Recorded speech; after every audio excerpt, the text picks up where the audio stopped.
ပေါင်းမင်္ဂလာပါကျွန်တော်မိတ်ဆွေတွေအတွက်18ရက်12လ2025မှာ24ရက်12လ2025ဒီပဲဖြစ်ပါတယ်အခုတနင်္ဂနွေသားသမီးတွေရဲ့ယင်ထဲမှာ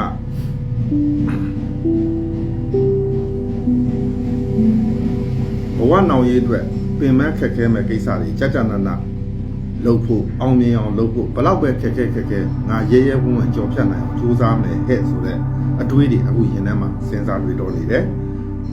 အသွားအလာနဲ့ပတ်သက်တဲ့ကိစ္စခရီးနဲ့ပတ်သက်တဲ့ကိစ္စစကားပြောဖို့ကိစ္စအဲ့လိုဟာမျိုးနဲ့ပတ်သက်လို့ရှင်လဲဘလောက်ပဲခက်ခဲပါစေငါအစဉ်ပြေသည်အထိအစွမ်းကုန်ကြိုးစားမယ်ဟဲ့ဆိုတဲ့အတွေးတွေစဉ်းစားနေပါတယ်မျောလင်တောင်းတရည်ရွယ်ချက်ကတနင်္ဂနွေသားသမီးတွေမှာချို့ချံချွေတာစုဆောင်းဖို့ကိုမျောလင်တောင်းတနေပါတယ်အလုံးနဲ့လက်နဲ့မပြတ်အောင်လုပ်ကိုင်းခြင်းနဲ့ရင်ထဲမှာအကုန်လုံးကိုမေတ္တာစိတ်နဲ့မိခင်စိတ်နဲ့မေတ္တာစိတ်မိခင်စိတ်အဲ့လိုဟာမျိုးတွေနဲ့ရှေ့ဆက်ပြီးတော့အကောင်းဆုံးဖန်တီးဖို့ကိုမျောလင်တောင်းတနေပါတယ်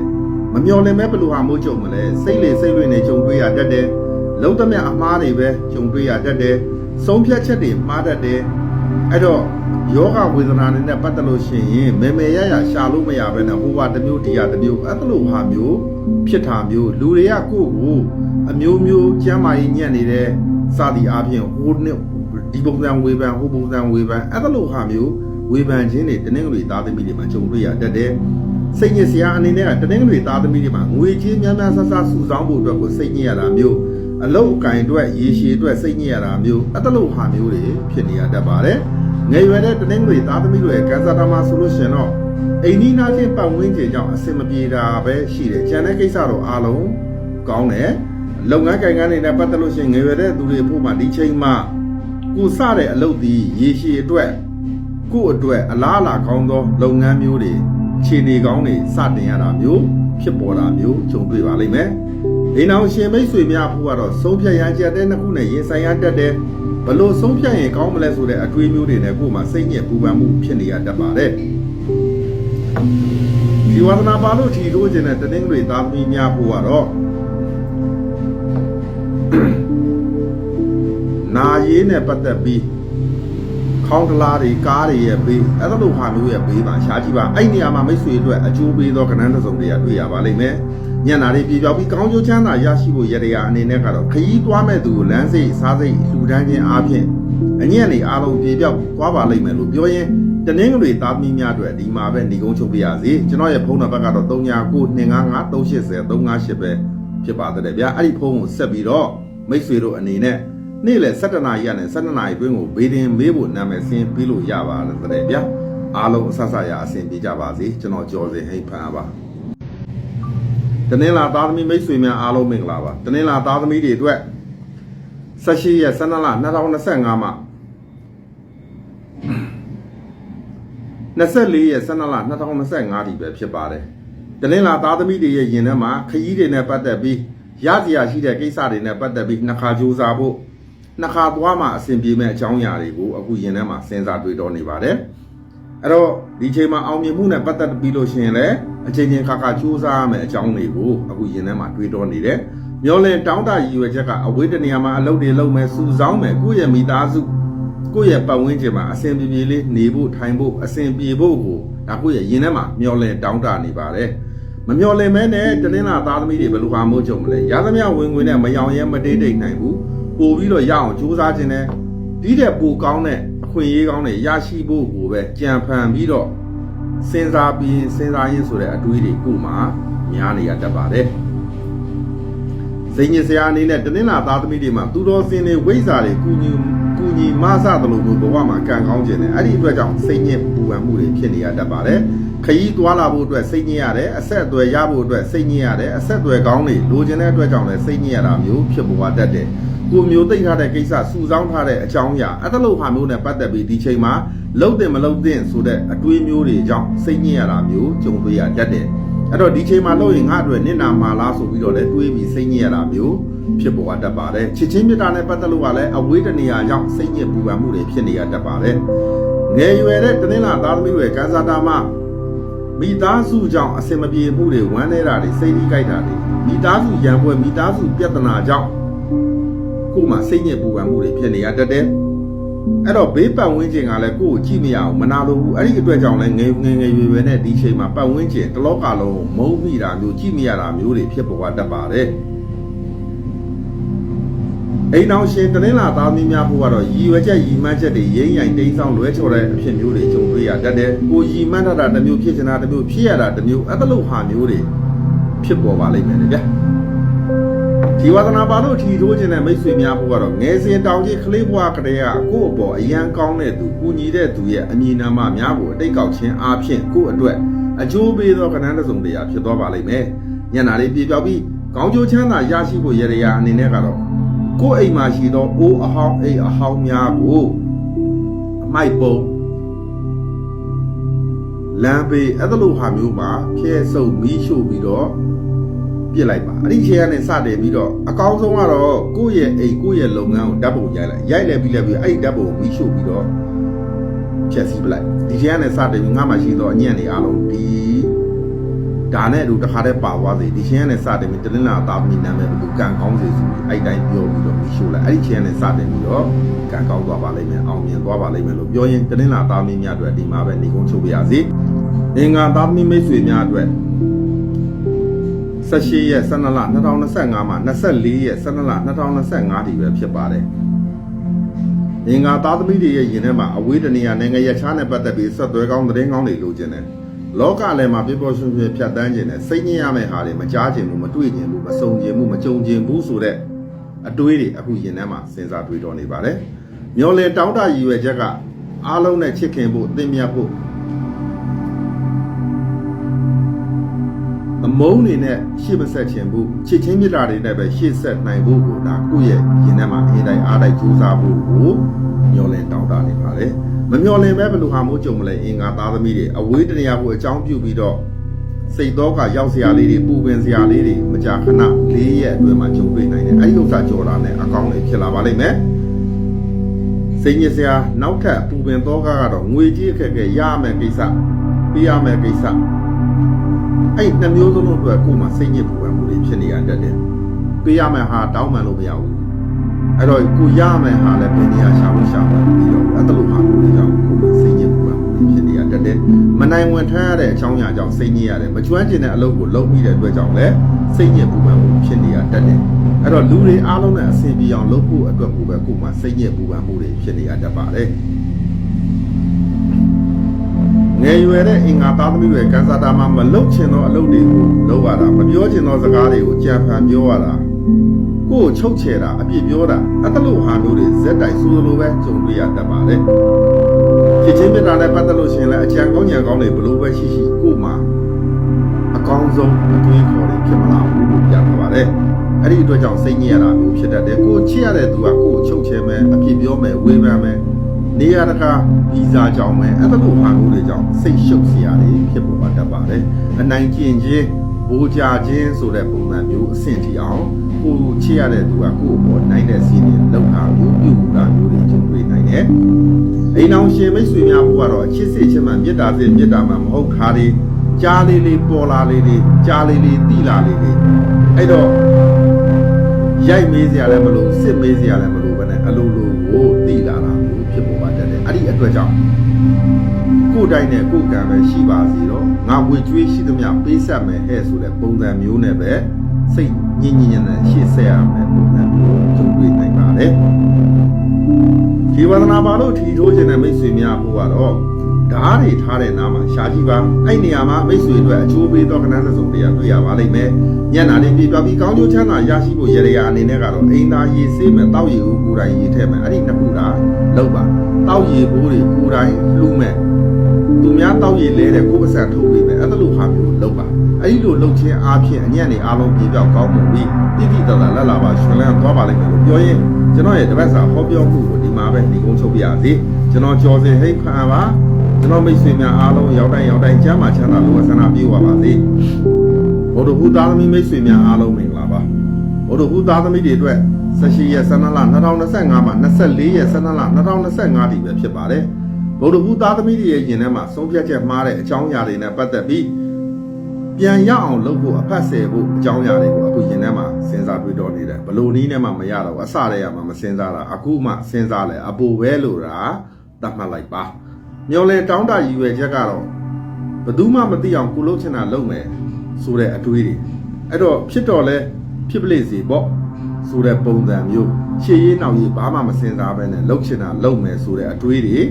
ဒါသူ့ရဲ့ရင်ထဲမှာမျောလင်းတောင်းတနေပါတယ်အဲ့တော့ခိတ္တရှောင်းနေမှာဘယ်သူမှမသိပါနိုင်ပါဘူးဆိုတဲ့အတွေးတွေနဲ့ဒါသူ့ရဲ့ရင်ထဲမှာသူတော်ကောင်းအောင်ဆောင်းမဲ့ပုံစံမျိုးတွေအဲ့ဒါကိုယ့်ရဲ့ရင်ထဲမှာမျောလင်းတောင်းတနေတယ်နော်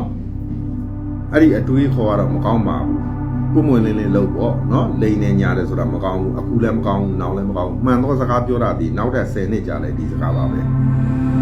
ကဲမမျောလင်းမဲနဲ့ဘလို့ဟာမိုးကြုံမလဲလောကလည်းမိတ်ဆွေအပေါင်းတွေကြားမှာဂုံမငယ်စရာတွေကံကောင်းတာတွေကြုံလာလိမ့်မယ်မပူနဲ့သူများနဲ့ရှင်ကိုယ့်ဘက်က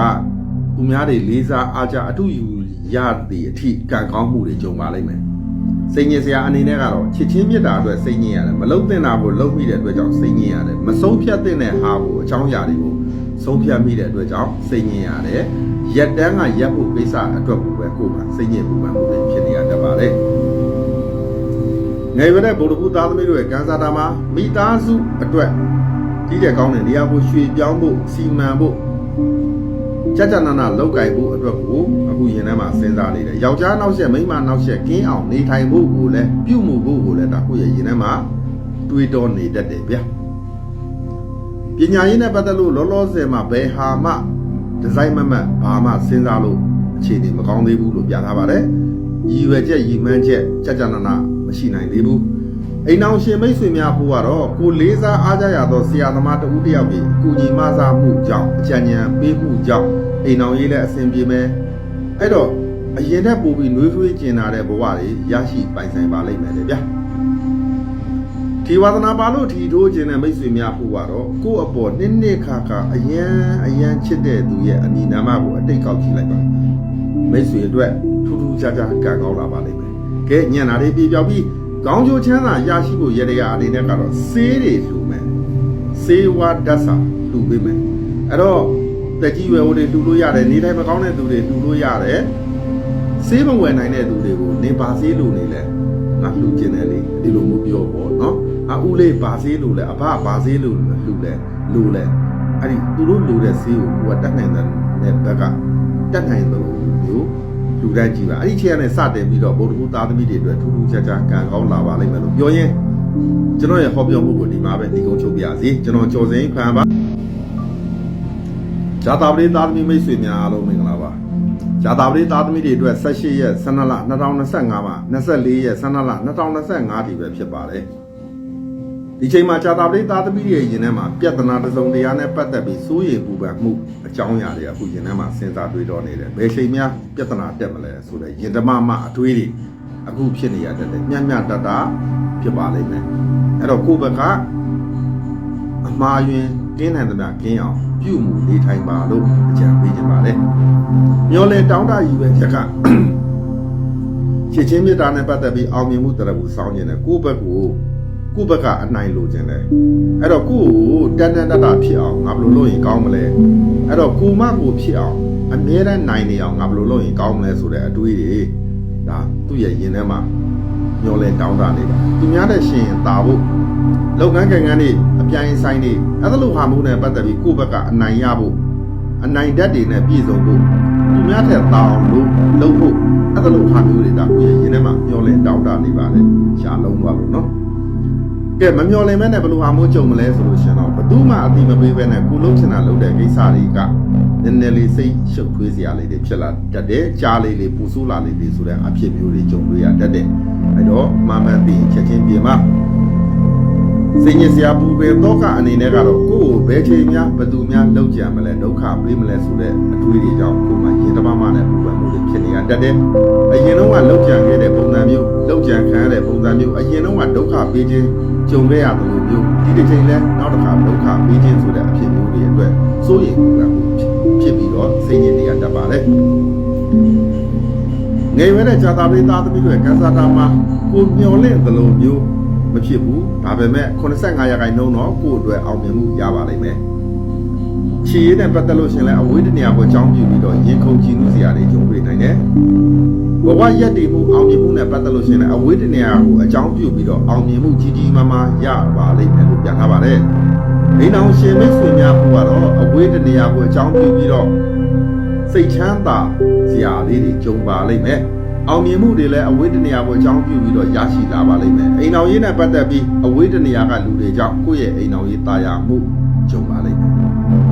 ဒီဝါသနာပါလို့ဒီတို့ကျင်တဲ့ဂျာသာပေးသားသမီးများဘုကတော့မိသားစုပျော်ပျော်ရွှင်ရွှင်ရိုက်ထားတဲ့ဓာတ်ပုံလေးရဲ့အပေါ်မှာရှာကြည့်ပါအဲ့ဒီပေါ်မှာမိတ်ဆွေအတွက်အကျိုးပေးမဲ့အစုံတရားခဏများရရှိပါလိမ့်မယ်ကဲညံ့တာလေးပြပြောက်ပြီးကောင်းကျိုးချမ်းသာရရှိဖို့ရတဲ့ရအနေနဲ့ကတော့အိမ်မွေးတိရစ္ဆာန်ကြောင်ကဲ့သို့မျိုး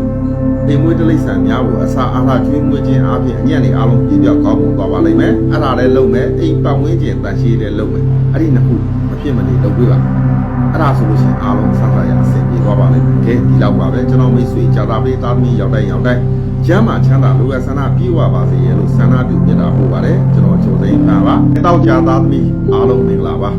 တောက်ကြသားသမီးတွေအတွက်18ရက်12လ2025မှာ24ရက်12လ2025ထိပဲဖြစ်ပါတယ်တောက်ကြသားသမီးတွေရဲ့ယင်ထဲမှာကိုချစ်ရတဲ့သူတွေနဲ့ပတ်သက်ပြီးဆုံးရှုံးဝေးကွာဖွဲခွာရမှာအဲ့ဒါလိုအဖြစ်မျိုးတွေကြုံမှာဖြစ်မှာဘူးအခုယင်ထဲမှာစဉ်းစားတွေးတော်နေပါတယ်မျောလင့်တောင်းတရည်ရွယ်ချက်ကတော့မိသားစုတင်းတင်းမြင့်မြတ်ဖြစ်ဖို့တိုင်းတိုင်းမေမေညှိညှိနိုင်နိုင်နဲ့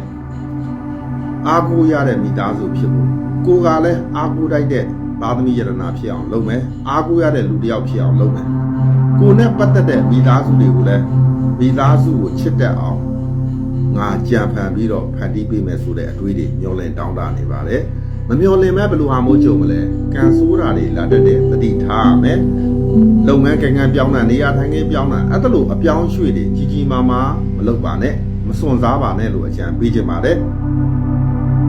စိတ်ညစ်စရာပူပင်တော့ကအနေနဲ့ကတော့နေရာထိုင်ခင်းကိုအကြောင်းပြုငွေကြေးကိုအကြောင်းပြုအဲ့ဒီပြဿနာနှစ်ခုကြောင့်ကိုယ်မှာစိတ်ညစ်ပူပန်မှုတွေဖြစ်နေရတတ်ပါတယ်ငယ်ရွယ်တဲ့တောက်ကြသားသမီးတွေကန်းစားတာမှာကိုအဆဆအရရစိတ်တိုင်းမကြတာတွေကြုံတွေ့နိုင်တယ်လို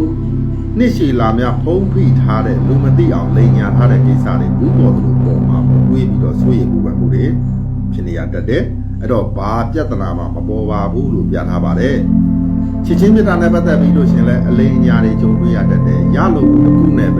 ကိုယ့်ကိုပေါင်းတင်ဆက်ဆံဟန်ဆောင်တာနေတာမျိုးတွေကြုံတွေ့နိုင်တယ်လို့ပြထားပါတယ်ဒီနောက်ရှင်တောက်ကြသားမင်းများဘုရားကန်စာတာအဆဆရာကံကောင်းမယ်ချို့ကြံချွေတာစူဆောင်းနိုင်စွမ်းလည်းရှိမယ်ကိုယ့်ရဲ့အိမ်အောင်ပဲကြောင့်လူနေမှုအစဉ်တန်မြင်မာတာမျိုးတွေလည်းကြုံတွေ့နိုင်တယ်အိမ်အောင်ရေးမှာချင်းချင်းနာနာချစ်ချစ်ခင်ခင်မရှိပေမဲ့ကျန်တာတွေပြည့်စုံတယ်ကိုယ့်ကိုစိတ်ချမ်းသာမှုအပြည့်ပေးတယ်လို့တော့ပြထားပါတယ်အဲ့တော့နှွေးထွေးမှုတို့ကျင်နာမှုကတော့သူ့စီကမရနိုင်ဘူးကျန်တဲ့ကိစ္စတွေမှာရနိုင်ပါတယ်အဲ့တော့အကောင်းမြင်ဖို့ပဲလိုပါတယ်လို့ပြထားပါတယ်ဒီဝါသနာပါလို့ထီထိုးခြင်းနဲ့တောက်ကြသားမင်းများဖို့ကတော့ပတ်စံအိတ်တွေပတ်စံထဲတော့ဒီကတက်တာတို့အန်ဆွဲတို့ဒီလိုစသည်အပြင်အဲ့လိုဟာမျိုးတွေမှာရှာကြည့်ပါအဲ့နေရာမှာမိတ်ဆွေအတွက်အကျိုးပေးသောကဏ္ဍတစ်စုံတွေကတွေ့ရပါလိမ့်မယ်ညံ့နာတွေပြေပြပြီးကောင်းကျိုးချမ်းသာရရှိဖို့ရရအနေနဲ့ကတော့9-9ကောင်လွတ်ခြင်းအပြင်အညံ့တွေအားလုံးပြေပြောက်ကောင်းမွန်သွားပါလိမ့်မယ်လို့ပြောရင်တောက်ကြသားမင်းများတွေဒီမှာပဲဒီကုန်းချုပ်ပြရစီကျွန်တော်ကြောစင်ဟိတ်ဖန်ပဲဖြစ်ပါတယ်စနေသားသမီးမိတ်ဆွေများအားလုံးမင်္ဂလာပါစနေသားသမီးတွေအတွက်18ရက်12လ2025မှာ24ရက်12လ2025ထိပဲဖြစ်ပါတယ်စနေသားသမီးတွေရဲ့ယင်ထဲမှာဒေါသအရန်ထွက်เสียတွေကြုံတွေ့ရတတ်တယ်ပြဿနာရှာခြင်းနဲ့စိတ်ဒေါသကိုမျိုးသိမ့်လို့မရသည့်အထိပေါက်ကွဲမှုတွေကြုံတွေ့နိုင်တယ်အဲ့ဒီအတွက်ကြောင့်စီးပွားမတက်မဲ့ဒေါသကိုမထွက်ပါနဲ့လို့အကြံပေးချင်ပါတယ်ဒေါသထွက်လို့စီးပွားတက်မဲ့ဆိုရင်ထမင်းမစားနဲ့တနေ့ကိုထွက်ပါဗျာအကျိုးမရှိပဲဒေါသမထွက်ပါနဲ့လို့အကြံပေးချင်ပါတယ်ဒေါသထွက်တာသည့်အရှုံးပဲများတယ်အမှားများတယ်အဲ့တော့ဒေါသကင်းတယ်မှကင်းအောင်နေပါစိတ်တူစရာရှိတော့တိုးပေါ့ဗျာခဏပဲတူကြာမတူပါနဲ့လို့အကြံပေးချင်ပါတယ်မျောလင့်တောင်းတရည်ရွယ်ချက်ကတော့ကြီးပွားချမ်းသာအောင်မြင်ဖို့အမြဲတမ်းလို့ကောင်းထဲမှာတွေးခေါ်တယ်ကြံစတယ်မျောလင့်တယ်စဉ်းစားတယ်ချင်းချိန်တယ်မပြည့်ဖြစ်အောင်လုပ်မယ်ဆိုတဲ့အတွေ့ဇွဲလုံးလာဝရိယအဲ့ဒီဟာတွေအကုန်လုံးပေါင်းစပ်ပြီးတော့အောင်မြင်အောင်လုပ်ဖို့ကိုငယ်ငယ်လေးကစဉ်းစားတယ်အခုလည်းစဉ်းစားတယ်နောင်လည်းစဉ်းစားနေအောင်မယ်လို့ပြထားပါတယ်အတွေ့ထဲမှာ လူတစ်လုံးသူတစ်လုံးဖြစ်ဖို့ချမ်းသာကြွယ်ဝဖို့အောင်မြင်ဖို့ပဲဒါသူ့ရဲ့ညီထဲမှာမျောလဲတောင်းတာနေပါလေမမျောလဲမဲ့ဘယ်လိုဟာမို့ကြုံမလဲလက်ရှိနေရာမှာနေရတာမပြောဘူးအဲ့ဒီအတွက်ကြောင့်တီးတဲ့ကောင်းတဲ့နေရာပတ်ဝန်းကျင်နေရာအသစ်ကိုစူးစမ်းဖို့ဒါကိုရဲ့ရင်ထဲမှာအဲ့အတွေ့အကြုံဝင်လာတတ်တယ်ရဲရဲဝုန်းဝုန်းကြကြနာနာလုပ်ပါအစဉ်ပြေပါလိမ့်မယ်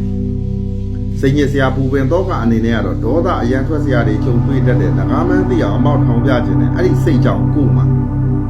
စိတ်ညစ်မှုတွေညာနေရတတ်တယ်အဲ့တော့စီးပွားမတက်မဲ့အလုပ်တွေမလုပ်ပါနဲ့လို့အကြံပေးကြပါတယ်နေရွယ်တဲ့စနေသားမှုတွေကန်းစားတာမှအဆဆရရလေးစားအားကြရတော့အတူယူစီရာကောင်းသောအမျိုးသမီးတစ်ဦးတစ်ယောက်ကြောင့်ကိုယ့်ရဲ့ဦးစားပဲအိမ်အောင်ပဲဘဝတိုးတက်မှုသူ့ကြောင့်ညံပွင့်သွားတာမျိုး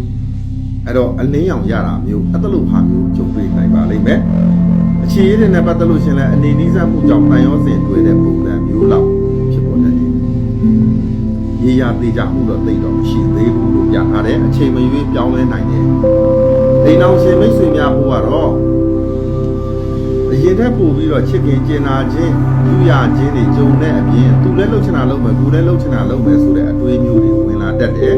သူလည်းဖုံးရှုပ်ခွက်ရှုပ်ကိုယ်လည်းဖုံးရှုပ်ခွက်ရှုပ်အဲ့ဒါမျိုးတွေဖြစ်နေတတ်တယ်အဲ့တော့နှစ်ယောက်စလုံးမကောင်းဘူးသူလည်းမကောင်းဘူးကိုယ်လည်းမကောင်းဘူးပေါ့အဲ့ပုံစံမျိုးတွေဖြစ်တတ်တယ်အဲ့တော့ကိုယ်မကောင်းမှန်းသိရင်ချက်ချင်းပြင်ပါအဲ့ဒါပြင်ပြီးသူတို့ကောင်းပါကဲအဲ့တော့အိမ်အောင်ရေးနဲ့ပတ်သက်လို့ရှိရင်တော့အားလုံးအဆင်ပြေပါလိမ့်မယ်ပြဿနာတက်ရင်တော့စေးမမိဘူးလေ။ဘာကြောင့်လဲဆိုလို့ရှိရင်သူက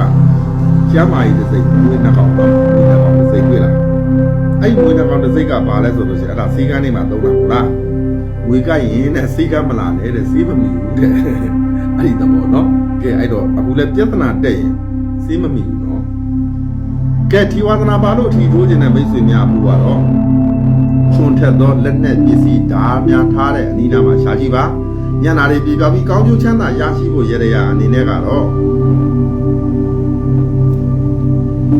အသက်ကြီးလူတူတယောက်ကိုမျက်နှာသုံးပွားတော်၎င်းတပတ်တော်၎င်းအဲ့လိုဟာမို့လူတန်းချင်းအားဖြင့်အညံ့ဒီအားလုံးပြေပြောက်ကောင်းမှုတွေတိတိကျကျလက်လာပါရှင်လန်းသွားပါလိမ့်မယ်လို့ပြောရင်စနေသားမင်းများတွေဒီမှာပဲညီကုန်းချုပ်ပြရစီကျွန်တော်ကျော်စင်ဖန်ပါ